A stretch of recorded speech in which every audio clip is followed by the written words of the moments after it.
Okay, guys, in the last episode, I ended it with saying something like, remember how I said, but then I realized I was out of time to say whatever I was gonna say?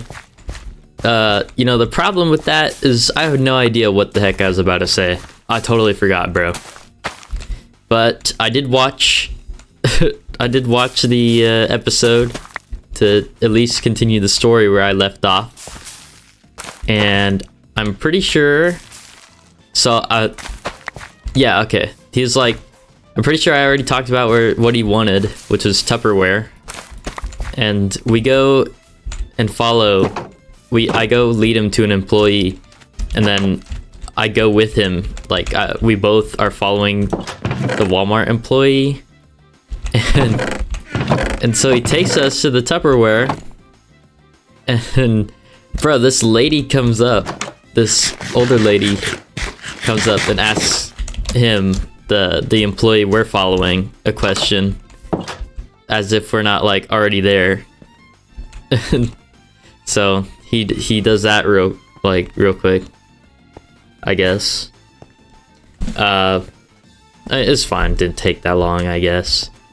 But you know, he leads us to the Tupperware section, and I'm like, this, and he kind of, I think he says, he's like, yeah, this, and he's trying to tell me, like, I don't know, he's like pointing at stuff. I don't know what he's saying, bruh.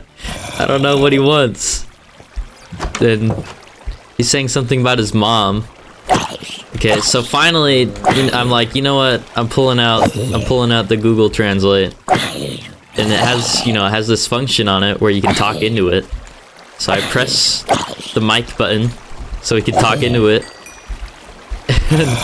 and bro, oh, maybe this is what I was about to say. Remember how I said, like, this kid, he's from Mexico and they speak, like, different Spanish in Mexico than in the United States?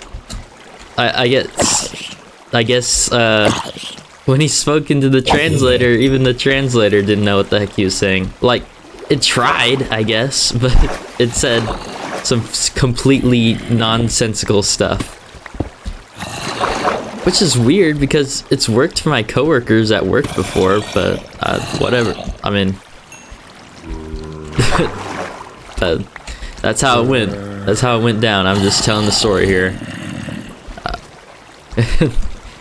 But so finally he ends up grabbing nothing. Like, he leaves the aisle. He's telling me something about Libro, like, which I'm pretty sure is book. and where I saw him, right, I was looking at a book. I don't know if I said that yet, but I was looking at a book, so I wonder if I thought maybe he's talking about going back, because he's also talking, like, about his mom. So I was thinking his mom was over where I originally found him, and she might have been looking for Tupperware too. But he says Libro and some other stuff that I don't understand, and he starts leaving the aisle, and I'm like, oh no, I don't know why I did this. So I'm like, yeah, me too? And I don't know, he just says it again, and instead of like shaking his head no or yes, and I'm like, and I say like, dude, necesita ayuda, means you need help, and then he said something, I don't know, like, I don't know what the heck he was saying. But, you know, you can tell, like, he's trying to tell me something, but he didn't know how. Or I didn't know how to understand, anyway, at least. So, I just stayed there and let him leave. Yeah. My best guess is that he went to go find his mom. That's what I think. Oh my gosh, I'm gonna die. Hide in this hole. Okay.